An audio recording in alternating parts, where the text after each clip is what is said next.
Hi, it's Steve. Today we'd like to show you how to change a Tine Pivot on your dishwasher.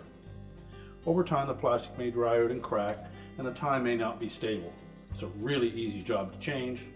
Let me show you how we do it. Our first step in this repair will be to remove all the items on that upper dish rack and then pull that rack forward enough that we can access the part. Now with the rack fully extended, locate the Tine Pivot that you're going to replace. You'll note that it is clamped over the movable tine and also latched onto the wires on the upper rack. So if it's still intact, we're simply going to snap that off, remove the old one and discard it. Now when reinstalling it, we want to make sure that we have the rear hook under the cross wire on the rack.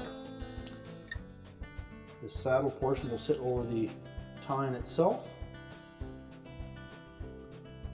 And then just pivot it down and latch it onto the upper wire to lock it in place.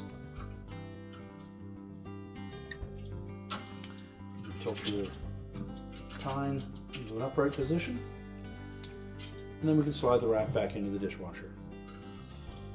Reload it, and our repair is complete.